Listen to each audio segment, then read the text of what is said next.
नमस्कार साथियों, आचार्य क्लासेज में आप सभी का हार्दिक स्वागत है। आज मैं आपको उपसर्ग का नेक्स्ट भाग कराऊंगा।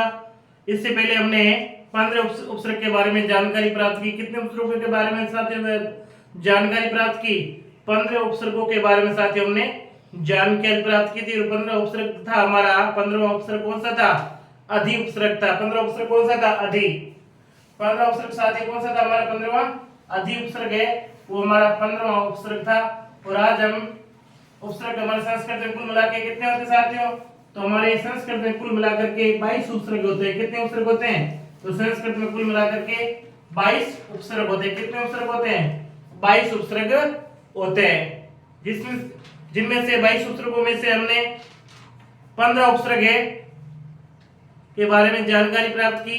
15 उपसर्गों के बारे में हमने जान लिया कि 15 उपसर्ग कौन कौन से थे, उनमें हिंदी का अर्थ उनका क्या होता था, किस प्रकार से उपसर्ग का मूल शब्द कौन सा है, उनका मुख्य शब्द उपसर्ग समय कौन सा है। तो देखिए साथियों, हम अब प्राप्त करेंगे 16वां उपसर्ग है। कौन सा उपसर्ग? 16 नंबर का उपसर्ग है, वो हमारा है अति। 16वां उपसर्ग कौन सा साथियों? 16वां उपसर्ग रहेगा हमारा अति उपसर्ग। कौन सा उपसर्ग? अति उपसर्ग।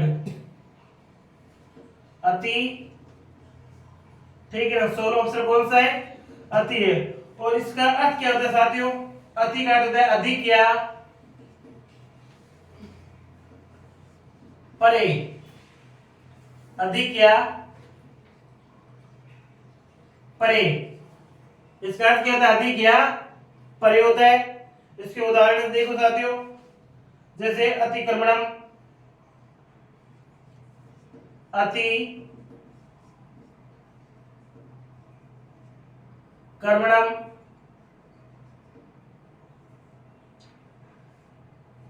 अति आवश्यक, अत्यावश्यकम, अत्यावश्यकम,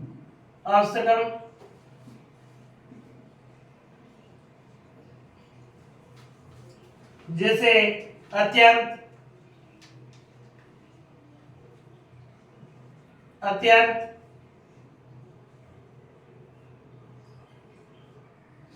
अतीव,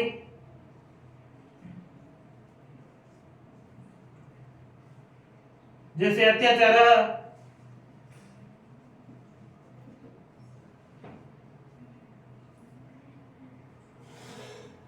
अतिसारः,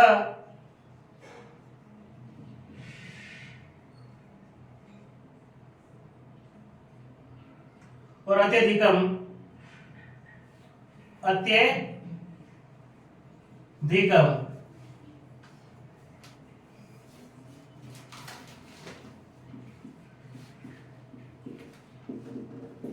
ये आपके साथियों 16वां उपसर्ग था। कौन सा उपसर्ग है? 16वां। 16वां उपसर्ग है हमारा अति उपसर्ग। 16वां उपसर्ग कौन सा है? 16वां उपसर्ग है हमारा अति उपसर्ग। कौन सा उपसर्ग है? अति उपसर्ग। तो इनके उपसर्गों में हमें पता करना होता है कि भाई इसमें उपसर्ग कौन सा है और इसके अंदर मुख्य शब्द कौन सा। पेपर में डायरेक्ट आपसे इतना ही पूछा जाता है, जैसे एक नाम दे दिया अतिक्रमण, तो आपसे पूछा जाएगा कि भाई इसमें उपसर्ग कौन सा है और इसके अंदर मूल शब्द कौन सा है। तो आप देखेंगे, जैसे आप नाम पढ़ेंगे अतिक्रमणम, तो आपको नाम से पता चल जाता है कि भाई इसमें उपसर्ग कौन सा है। तो इसमें उपसर्ग है अति उपसर्ग है। कौन सा उपसर्ग है? ये अति उपसर्ग है। फिर धन, तो इसमें शेष क्या बचा? कर्मणम। तो ये आपके क्या हो गया? मुख्य शब्द कौन सा हो गया? कर्मण, कर्मणम, ठीक है ना। मुख्य शब्द था वो हमारा था क्या? ये कर्मणम। और उपसर्ग कौन सा बन गया? अति, अत्यावश्यकम। देखो अत्यावश्यकम शब्द क्या है?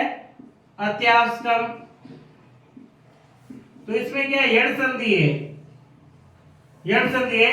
और यण संधि का फॉर्मूला क्या होता है? ये आपको ट्रिक के रूप में याद करनी है। शॉर्ट ट्रिक है यण संधि की, कि कोई भी शब्द लिखा है और शब्द के बीच में आधा अक्षर आ गया, आधा वर्ण आ गया, आधा वर्ण आ गया। जैसे इसमें आधा वर्ण तय और आधे वर्ण के जस्ट आगे क्या है? ये, या है, ये या वह है, तो उसमें हमेशा क्या होगा? यण संधि होगी। यानी आधे वर्ण के बाद में जस्ट क्या आना चाहिए? या तो ये आना चाहिए या वह आना चाहिए। तो उसमें क्या होगा? उसमें हमेशा यण संधि होगी, इसमें हमेशा साथियों कौन सी संधि होगी, इसमें हमेशा यण संधि होगी। कौन संधि होगी, यण संधि। तो देखिए इसमें कौन सा है, आधा बनता है तो एक बार में क्या है, ये या वे में से एक आ गया ना, तो क्या आ गया ये, तो अर्थात इसमें कौन सी संधि है, यण संधि। तो हमें करना है, और यण संधि में क्या होता है कि जैसे ही वर्ण से स्वर निकल जाता है तो वो स्वर कौन सा होता है, आधा हो जाता है। तो अ का स्वर किससे निकला, ते से, तो ये तो आधा किससे होता है, यण संधि से। किससे होता है, यण संधि से। और नियम भी क्या है यण संधि का कि ई के सामने जब कोई असामान्य स्वर आ जाए, ई के सामने कोई असामान्य स्वर आ जाए तो क्या होता है, आई होता है। क्या होता है, आई होता है। इसी प्रकार से ऊ के सामने कोई असामान्य स्वर आ जाए तो वो क्या होता है, अब होता है। क्या होता है, अब होता है। बस ये बात ट्रिक आप याद रखेंगे। तो यहाँ पर क्या है, ई के सामने असामान्य स्वर आ गए तो क्या हो गया, आई। जैसे आपको पता ही चलता है ये के बाद में आ की मात्रा है या नहीं है ना, तो यहाँ पर ये किसकी वजह से आया, ई, तो यहाँ पर हम लिखेंगे ई। और सामने आ की मात्रा और ये आवश्यकम आ जाएगा, तो आवश्यकम, तो आवश्यकम। और वैसे आपको पता भी चल गया, देखो वापिस से मैं करके बताता हूँ, अति, तो मात्रा किसकी है, ई की। ये तो मात्रा किसकी है, आ की। ई और ये दोनों मिलके क्या बना, ये, और इसकी आ की मात्रा तो या, ठीक है ना। क्या बना, तो ये और ये दोनों मिलके क्या बना, आई बना। आ की मात्रा सामने तो आया बन गया, ठीक है ना, आया बन गया। इतना याद रखना है कि ई के सामने जब यह समान स्वर आएगा आई बनेगा। तो आपका ये अ और ते में से स्वर निकल गए, आपका आधा हो गया, ये दोनों मिलके क्या बना, आया, तो या यवश्यकम, यवश्यकम बना गया, वापस अत्यावश्यकम बना या नहीं बना साथियों, बन गया ना। तो ये इस प्रकार से आपको पता चलना है, कहीं पर भी आधा वर्ण आए तो उसमें हमेशा कौन सी संधि होगी, उसमें हमेशा सुंदर राइटिंग दो बार। तो इस प्रकार से आपका क्या होगा, ये आपके यण संधि होगी। क्या संधि होगी, यण संधि। तो फॉर्मूला आपको याद रखना है, तो समझ गए ना। तो सभी विवरणों में बार बार इस प्रकार से करके मैं समझाऊंगा, एक बार ही मैं समझा दिया, बार बार आपको पता होना चाहिए साथियों। जैसे समझ गया अयम अति, तो अति क्या हो गया, आपका उपसर्ग हो गया, और मुख्य शब्द क्या बन गया, आवश्यकम। मुख्य शब्द क्या बन गया, आवश्यकम। क्या बन गया, आवश्यकम बन गया, आवश्यकता बन गया, ठीक है ना। अत्यंत, ये देखो वापिस ते के बाद में ये, मैंने यही शॉर्ट ट्रिक में बताया था, यदि किसी आधे वर्ण के बाद में ये आए या वह आए, क्या ये तो ये आ जाए या वह आ जाए तो उसमें यण संधि होगी।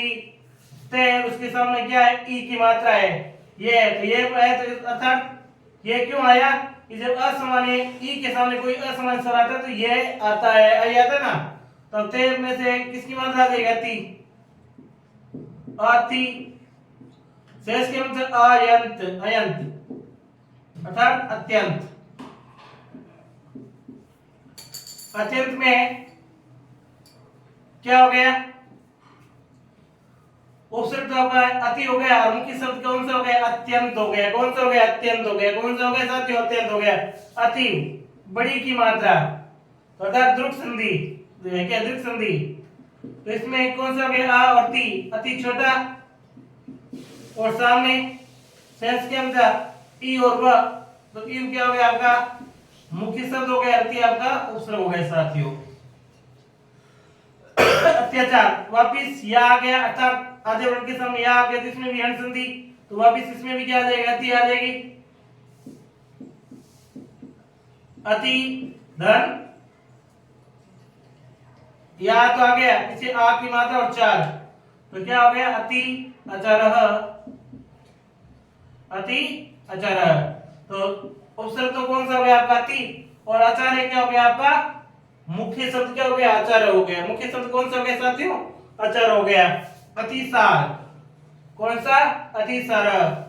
तो ये अति क्या है आपका, अति है, तो ये क्या है, ये आपका अति क्या है, अति आपका उपसर्ग है और पीछे सार कौन सा है, वो आपका मुख्य शब्द है। सार क्या है आपका मुख्य शब्द है और अति आपका उपसर्ग है। अत्यधिकम, वापिस आधा ते आ गया और ते के बाद में भी ये ते आ गया था कि आगे सामने, तो क्या आ गया, अति प्लस य अधिकम, अति प्लस अधिकम। तो इस प्रकार से साथियों आपके ये अति के जो थे, जो वर्ण शब्द थे, उसमें मैंने आपको बताया कि भाई किस प्रकार से उपसर्ग को बाहर निकाला जाता है, किस प्रकार से आपको मुख्य शब्द हम पता लगा सकते हैं कि कौन सा होता है। इसमें बार बार संधि का हमें प्रयोग करना चाहिए, तो इसलिए पहले आप उपसर्ग नहीं करेंगे। अगर आपको संधि नहीं आती है तो मैंने आपको इस मेरे चैनल के अंदर मैंने अच्छी तरीके से आपको संधि समझाई हुई है। पहले आप साथियों जाइए, आप उन संधि को समझिए और संधि में समझने के बाद में आप उपसर्ग के पास में आएंगे, आप उपसर्ग करेंगे। जब तक आपको उपसर्ग समझ में नहीं आएगा साथियों, तब तक आप संधि भली भांति से नहीं समझ पाओगे, तब तक आप उपसर्ग समझ में नहीं आएगा। क्यों कि आपको पता चल गया थी, परंतु आपको ये मुख्य शब्द भी तो निकालना होता है। पेपर में पूछा जाता है कि मुख्य शब्द कौन सा है, तो आप ठीक प्रकार से मुख्य शब्द को बाहर निकाल नहीं पाओगे। जब मुख्य शब्द को बाहर नहीं निकाल पाओगे तो केवल उपसर्ग लिखने से भी आपका उत्तर सही नहीं होगा। एग्जामिनर आपको मुख्य शब्द की बात से वो क्या कर देगा, गलत मान लेगा, ठीक है ना। तो नोट कीजिए साथियों।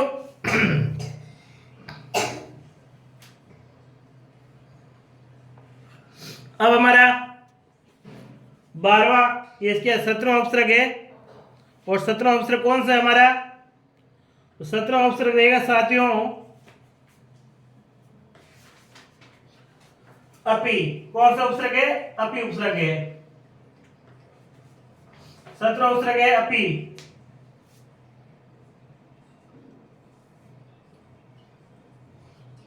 अपि और अपि का अर्थ क्या होता है, अपि का अर्थ होता है भी। अपि का अर्थ क्या होता है, भी। अपि का अर्थ क्या होता है, अपि का अर्थ होता है भी। अपि का अर्थ क्या होता है, भी होता है। तो इसके साथ ही देखो मुख्य शब्द कौन कौन से, वो भी हम देख लेते हैं। अपितु,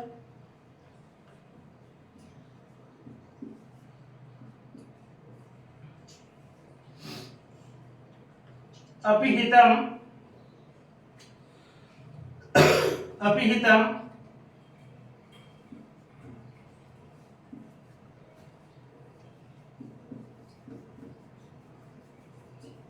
अपिहितम, अपिदानम, अपि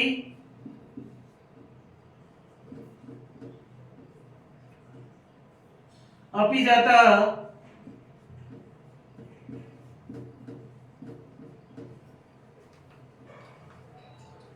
तो इस प्रकार के अपि के उदाहरण है, ठीक है ना।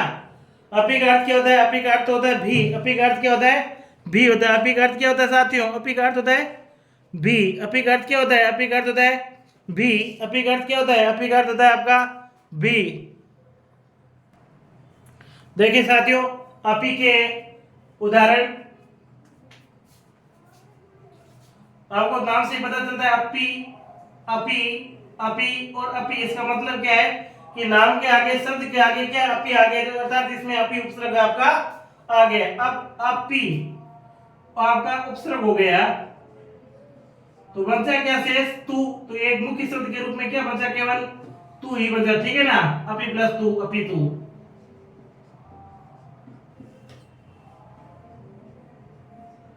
जैसे अपि हितम, तो अपि तो आपका क्या हो गया, उपसर्ग हो गया।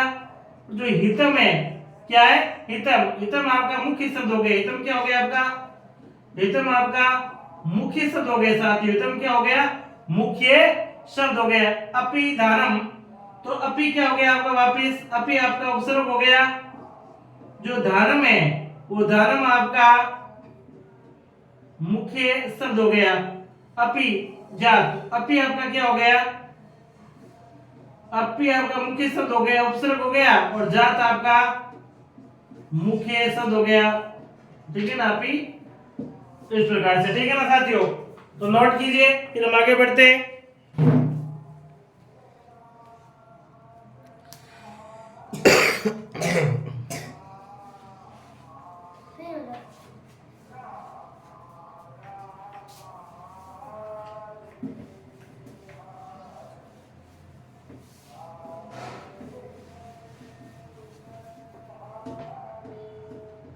जैसे अब आपका 18 अक्षर कौन सा है? 18 अक्षर है हमारा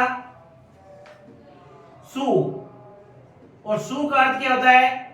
सु का अर्थ होता है अच्छा। सु का अर्थ क्या होता है? अच्छा अर्थ होता है। सु का अर्थ क्या होता है? अच्छा। या एक अर्थ और होता है, उसका अर्थ होता है सरल।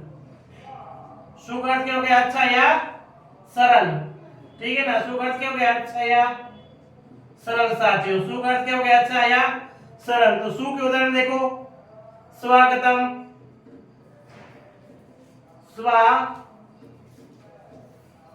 गतम, स्वागतम। जैसे सवलपम, सवलपम। जैसे स्वच्छ, स्वच्छः। जैसे सुपुत्रः, सुपुत्रः। सुसंगति,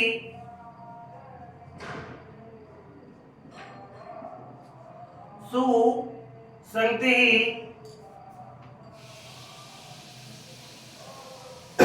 सुक्ति, सुक्ति ही। सुशील है, सुशील है। सुविचारः, सुविचारः, सुविचारः। नोट करते रहिए साथियों। अब देखिए इसके किसके उदाहरण है? ये सारे उदाहरण है सु उपसर्ग के उदाहरण। किसके उदाहरण है? सु उपसर्ग के उदाहरण है, ठीक है ना। अच्छी तरीके से आप समझिए, दिक्कत नहीं आनी चाहिए मेरे ख्याल से आपको। अब इसमें क्या आ गया? देखो इससे आधा आ गया, से आधा आ गया, से आधा आ गया। इधर सु सु सु दिखाई दे रहा है, इसका मतलब क्या है कि इसमें सु उपसर्ग है। यहाँ क्या गया? से आधा गया। पता नहीं चल रहा ना कि उपसर्ग है इसमें है कौन सा। तो मैंने ट्रिक बताई थी आपको अभी, यण संधि। यण संधि में क्या होता है कि ई के सामने या उ के सामने असमानी स्वर आ जाए, कोई भी स्वर आ जाए असमानी स्वर, तो ई के सामने अगर असमानी स्वर आ गया तो आई बनेगा। उ के सामने इसी प्रकार से कोई असमानी स्वर आ जाए तो क्या बनेगा? अव बनेगा। क्या बनेगा? अव बनेगा। तो ये देखो स्वागतम, स्वागतम में क्या है? स्वागतम, ठीक है ना। क्या है? स्वागतम में, स्वागतम में। बस इतना ही ध्यान रखना है। अगर ई के सामने असमान स्वर आएगा तो आई बनेगा, उ के सामने असमान आएगा तो अ बनेगा। तो यहाँ पर क्या है? व आया ना, अर्थात मात्रा किसकी है? उ की। जैसे यण संधि में स्वर निकल जाता है तो वर्ण कौन सा आधा होता है, और आधा वर्ण क्या पर है? यहाँ पर स। तो स में मात्रा किसकी निकली? उ की निकली है, यानी उस सामने था तो निकला क्या? उ के सामने कोई समान स्वर आया तो अब बनाना। तो इसमें वह है, क्या है? वह। तो ये स है, और मात्रा किसकी? उ की। अब इधर से इसके बन जा वागतम। कौन क्या बन जा? वागतम। तो ये आपका असमान स्वर आ गया ना, तो बन गया आगतम, बन गया आगतम।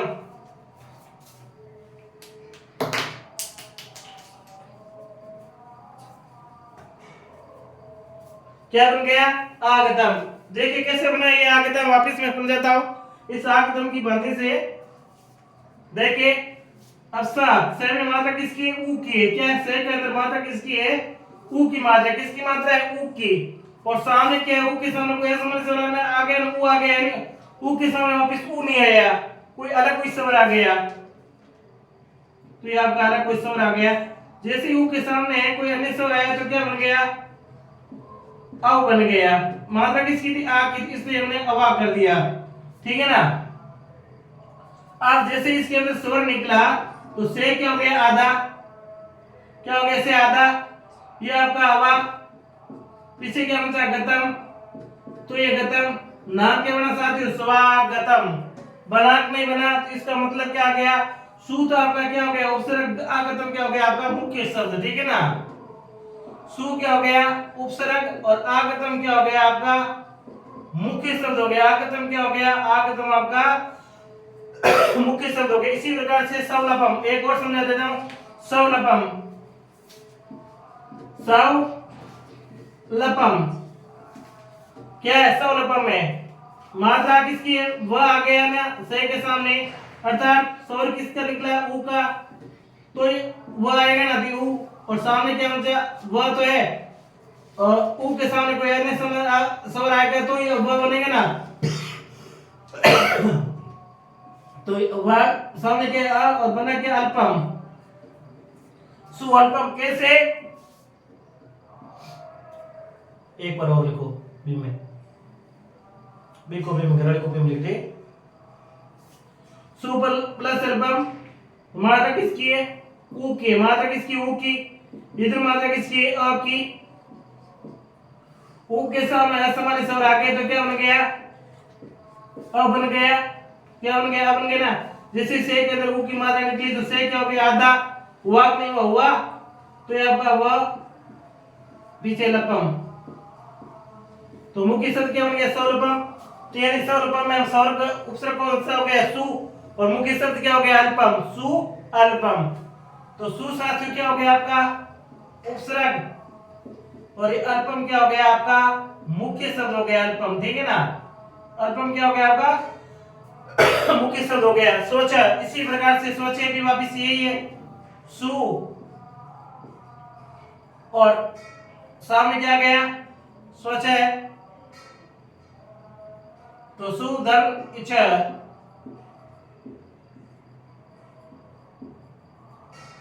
क्या गया इच्छा आ गया ठीक है ये पुत्र तो अब इसमें संधि का प्रयोग हो गया नहीं सु उपसर्ग हो गया और पुत्र आपका क्या हो गया मुख्य शब्द हो गया सुसंति तो सु क्या हो गया आपका उपसर्ग हो गया और संति ही आपका क्या हो गया मुख्य शब्द हो गया संति ही आपका क्या हो गया देखो सु बड़ा आ गया इधर उपसर्ग क्या सु छोटा है तो दृढ़ संधि की सु प्लस उक्ति क्या हो गया सु प्लस उक्ति सु प्लस उक्ति मुख्य शब्द आ गया सु प्लस उक्ति क्या आ गया सु प्लस उक्ति आ गया सुशील है तो सु प्लस शील क्या हो गया आपका मुख्य शब्द हो गया साथियों ठीक है ना शील क्या हो गया मुख्य शब्द सु तो आपका वापिस उपसर्ग हो गया और विचारा आपका क्या हो गया मुख्य शब्द हो गया विचारा आपका क्या हो गया मुख्य शब्द हो गया ठीक है ना इस प्रकार से हमें करना है कि स्वागतम तो सु क्या हो गया आपका उपसर्ग और आगतम आपका क्या हो गया मुख्य शब्द है शौर्पम तो सु तो आपका हो गया उपसर्ग अल्पम हो गया आपका मुख्य शब्द है शौच है तो सु हो गया आपका मुख्य शब्द है उपसर्ग और इच्छा आपका क्या हो गया मुख्य शब्द है सुपुत्र है तो सु हो गया आपका उपसर्ग और पुत्र आपका हो गया मुख्य शब्द है सुसंति तो सु हो गया आपका उपसर्ग और संति आपका हो गया मुख्य शब्द है सु प्लस उक्ति सु आपका हो गया मुख्य शब्द उक्ति हो गया आपका मुख्य शब्द है सुशील है तो सु हो गया आपका मुख्य शब्द और शील आपका हो गया सु आपका क्या हो गया उपसर्ग और शील आपका क्या हो गया मुख्य शब्द है सुविचारा तो सु आपका हो गया उपसर्ग और विचारा आपका हो गया मुख्य शब्द साथियों तो कीजिए नोट फिर हम आगे बढ़ते हैं और हमारा भाई जो 1900 उपसर्ग है वो कौन सा है देखिए हम आगे चलते हैं बढ़ते आगे 1900 उपसर्ग के पास में तो हमारा 1900 उपसर्ग रहेगा साथियों और 1900 उपसर्ग है हमारा उद चाहे तो आप इसे उद कह दो चाहे आप इसे उत भी कह सकते हैं कोई दिक्कत नहीं आएगी इसमें तो 1900 उपसर्ग है उद कौन सा उपसर्ग है उद 1900 उपसर्ग है हमारा उद उपसर्ग है कौन सा उपसर्ग है उद उपसर्ग है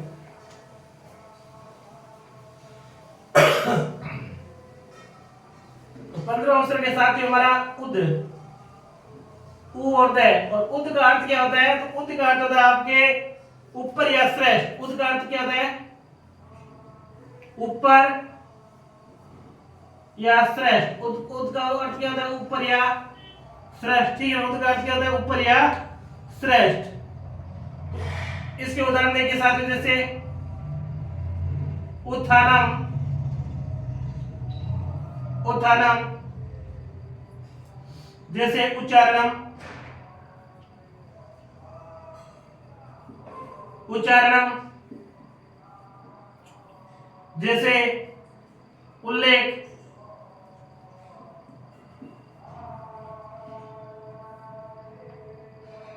जैसे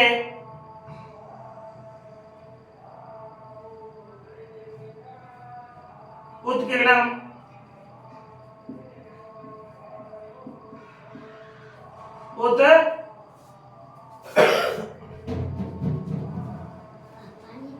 उत्कीर्णम क्या, उत्कीर्णम क्या है, उत्कीर्णम, ठीक है ना, उत्कीर्णम। तो देखिए ये आपका उद, उत, उच्च, उले और ये उत वही हट संधि की बनती है, इसमें भी स्वर जैसे निकलता है तो ये उद बन जाता है। तो इसका क्या हो जाएगा, उद प्लस आडम,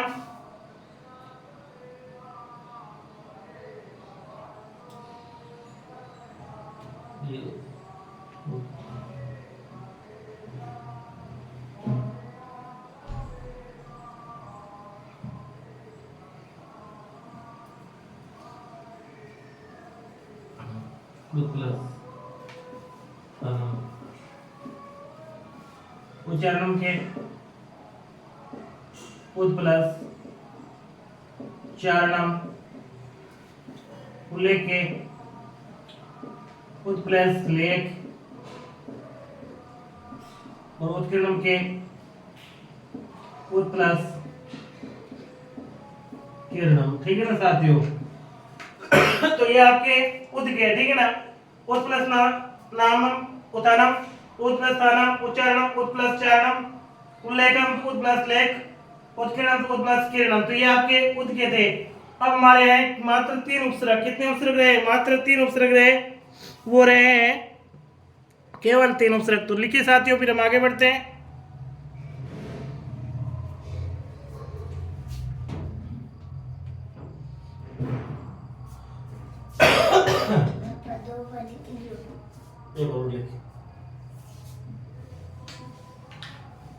एक बार और लिखो, सुंदर सुंदर राइटिंग हो। अब हमारा है ये 20वां है, देखते रहिए। 20वां हमारा है प्रति उपसर्ग। कौन सा उपसर्ग है, प्रति उपसर्ग है। और प्रति का भी हिंदी में अर्थ होता है, प्रतीक होता है प्रत्येक या विपरीत, प्रत्येक या विपरीत, ठीक है ना, प्रत्येक या विपरीत। जैसे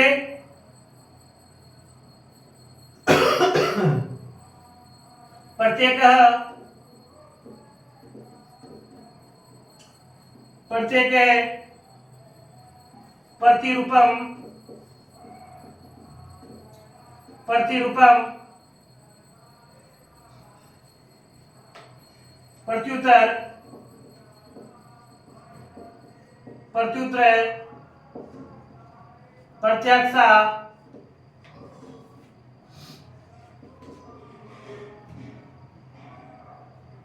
प्रत्युपकार, प्रत्युपकार है, फिर आप गए प्रत्यागच्छति, प्रत्यागच्छति।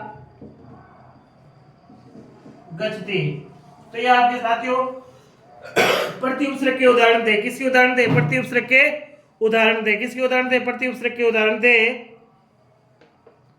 तो देखिए बहुत ही सरल है, ज्यादा कोई हार्ड नहीं है। प्रति क्या है, प्रति एक वापिस वही सिस्टम, ते के आगे ये आ गया अर्थात यण संधि आ गई। तो क्या हो गया, प्रति प्लस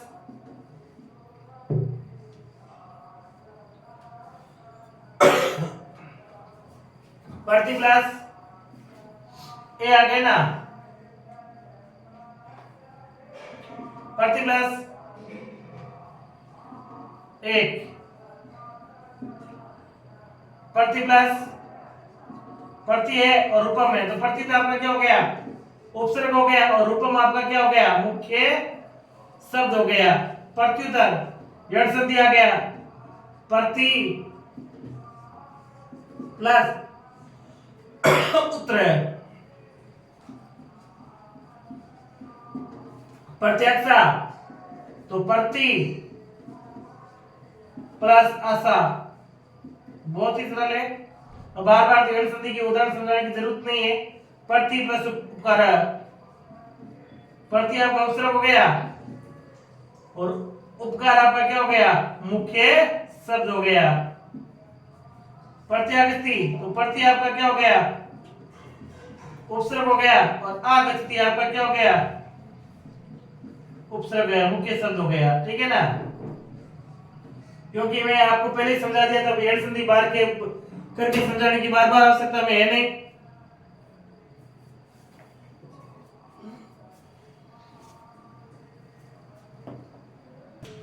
ठीक है ना, तो प्रत्येक प्रत्येक का क्या हो गया, प्रति आपका उपसर्ग हो गया, रेखा आपका क्या हो गया, मुख्य शब्द हो गया। प्रतिरूपम में प्रति आपका उपसर्ग हो गया, रूपम आपका मुख्य शब्द हो गया। प्रत्युत्तर में प्रति आपका उपसर्ग हो गया, उत्तर आपका मुख्य शब्द हो गया। प्रत्यक्ष में प्रति आपका मुख्य शब्द उपसर्ग हो गया, रस आपका मुख्य शब्द हो गया। प्रत्युपकार में प्रति आपका उपसर्ग हो गया और उपकार आपका मुख्य शब्द हो गया। प्रत्यागति में प्रति आपका मुख्य शब्द हो गया, प्रति आपका उपसर्ग हो गया, प्रति क्या हो गया, उपसर्ग है, और आगति आपका क्या हो गया साथियों, मुख्य शब्द हो गए। अब हमारे साथियों केवल दो उपसर्ग शेष रहे हैं संस्कृत के। ठीक है ना, कितने उपसर्ग शेष रहे, दो ही रहे। ठीक है ना, तो ये आपका 21वां उपसर्ग कौन सा है, आपका 21वां उपसर्ग है परि, और परि का अर्थ क्या होता है साथियों, परि का अर्थ चारों ओर, चारों ओर, चारों ओर, परि का अर्थ क्या होता है, चारों ओर या आपके पास। ये परि परि उपसर्ग है 21वां, और परि का उत्तर है, परि का अर्थ क्या है, चारों ओर या पास।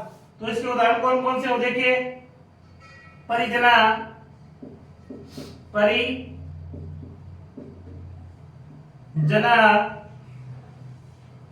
परिहर्ति,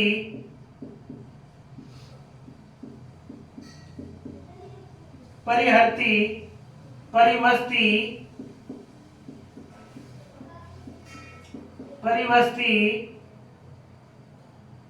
ठीक है ना, ये सारे आपके क्या उपसर्ग है। ठीक है ना, एक और मैं लिख देता हूं, जैसे पर्यावरणम, पर्यावरणम, ये सारे परि के उदाहरण है। सारे किसके उदाहरण साथियों, परि के उदाहरण है। ठीक है ना, परि उपसर्ग के उदाहरण है।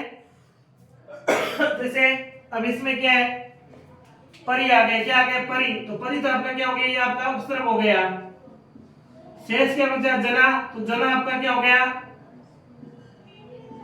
मुख्य शब्द हो गया। जना आपका क्या हो गया, मुख्य, तो परि वापस क्या हो गया, आपका उपसर्ग हो गया, और शेष क्या बचा, हरती, तो हरती क्या हो गया, आपका मुख्य शब्द हो गया। हरती क्या हो गया, आपका मुख्य शब्द हो गया। ये परि वापस आ गया, तो परि आपका क्या हो गया, उपसर्ग हो गया, और जो हरती से वस्ती शेष बचा, परिवस्ती है ना, तो परि आपका उपसर्ग हो गया, वस्ती क्या हो गया, जो शेष बचा वो आपका मुख्य शब्द हो गया। परि व्यावरण है ना, वापिस संधि आ गई, तो परि प्लस आवरण, आवरणम, तो ये क्या आ गया, परि प्लस आवरण, तो परिता हो गया उपसर्ग, और आवरणम आपका क्या हो गया, मुख्य शब्द। इसमें वापिस यण संधि आ गई। ठीक है ना, आप करके देख लेना। परिजना, तो परि आपका क्या हो गया, उपसर्ग, और जना आपका क्या हो गया, मुख्य शब्द। परिहर्ति, तो परि हो गया इसमें उपसर्ग, हर्ति आपका क्या हो गया, मुख्य शब्द। परि वस्ती, तो परि हो गया आपका मुख्य उपसर्ग, और वस्ती आपका हो गया मुख्य शब्द। पर्यावरणम, तो पर्यावरण में परि आपका हो गया उपसर्ग, और आवरणम आपका क्या हो गया साथियों, मुख्य शब्द है। तो अब कुल मिलाकर के हमारे पास में एक ही उपसर्ग बन जाए, और वो उपसर्ग रहा है साथियों हमारा कौन सा, वो उपसर्ग रहा है आपका उप उपसर्ग रहा है। कौन सा उपसर्ग रहा है? उप उपसर्ग रहा है। उप उपसर्ग रहा है। कौन सा उपसर्ग रहा है? उप उपसर्ग। तो 22वां उपसर्ग के साथ उप। उप का अर्थ होता है पास या समीप। पास या समीप। पास या समीप। तो इसके उदाहरण देखो, उपवनम, उपवनम, उपदेश है, उपहार है, उपहार है, उपप्रमुख,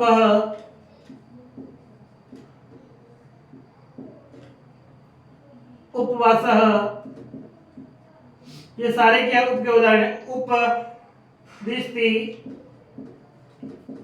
ये सारे किसके साथ उदाहरण? ये सारे के सारे जितने भी उदाहरण है ये आपके उप के उदाहरण है। किसके उदाहरण है? उप के उदाहरण है। ठीक है ना, सारे के सारे उप के उदाहरण है। अब हमारा लास्ट उपसर्ग रहा है, ये उप ही रहा है, जिसके साथ में संस्कृत के 22 उपसर्ग होते हैं वो पूरे कंप्लीट हो जाएंगे। देखिए साथियों, उप उपसर्ग इसका अर्थ क्या होता है हिंदी में? पास या समीप। नाम क्या है? उप। इसका मतलब क्या है कि इसमें उपवन में उप आपका क्या है? उपसर्ग है। तो मैंने ये लिखा उप। शेष क्या बचा? वनम। तो वनम आपका क्या हो गया? मुख्य शब्द है। वनम क्या हो गया? मुख्य शब्द। उप वापिस आ गए, उप क्या हो गया आपका? उपसर्ग। शेष क्या बचा? देश है। तो देश आपका क्या हो गया साथियों? मुख्य शब्द। उपहार है, उप क्या हो गया आपके? वापिस उपसर्ग। और हारे क्या हो गया आपका? मुख्य शब्द। उप प्रमुख है, उप प्रमुख। तो उप क्या हो गया आपका? उपसर्ग। और प्रमुख आपका हो गया मुख्य शब्द। उपवास है, उप हो गया उपसर्ग है, और वास हो गया आपका मुख्य शब्द है। उपदिष्टि उप हो गया आपका उपसर्ग है, और दिष्टि हो गया आपका साथियों मुख्य शब्द। क्या? उपवनम। उप क्या हो गया? उपसर्ग। वनम हो गया आपका मुख्य शब्द। उपदेश है, तो उप आपका उपसर्ग हो गया। देश आपका क्या हो गया? देश है आपका मुख्य शब्द हो गया। उपहार है, उप आपका उपसर्ग हो गया, हार आपका क्या हो गया? मुख्य शब्द हो गया। उप प्रमुख है, उप आपका उपसर्ग हो गया, प्रमुख आपका क्या हो गया? मुख्य शब्द हो गया। उपवास है, तो उप आपका क्या हो गया? उपसर्ग हो गया, और वास है आपका क्या हो गया? मुख्य शब्द हो गया। उपदिष्टि, तो उप आपका क्या हो गया? क्या हो गया? उपसर्ग हो गया, दिष्टि आपका क्या हो गया साथियों? मुख्य शब्द हो गए। इस प्रकार के साथियों हमने पूरा संस्कृत के जो 22 के 22 उपसर्ग है उसको संपूर्ण रूप से कंप्लीट किए। कहीं पर भी आपको साथियों इस उपसर्ग में समस्या नहीं आनी चाहिए। आपकी कक्षा में मेरे ख्याल से 2 नंबर का चैप्टर है। कितना है? संस्कृत में 2 नंबर के चैप्टर है। ठीक है ना, 2 नंबर का चैप्टर, इसमें कहीं पर भी दिक्कत नहीं आनी चाहिए मेरे ख्याल से। ठीक है ना, आप कर लेंगे। और मेरे आशा भी है कि मेरे विद्यार्थी जितने भी अभी मेरे को देख रहे हैं उन सभी विद्यार्थी को ये उपसर्ग है भली भांति सही तरीके से समझ में आया होगा। आपको परेशानी नहीं होनी चाहिए। तो अगर मेरे द्वारा दी गई जानकारी साथियों आपको ये वीडियो वगैरह थोड़ा बहुत अच्छा लगा है तो उसे लाइक शेयर सब्सक्राइब करें। नमस्कार, धन्यवाद।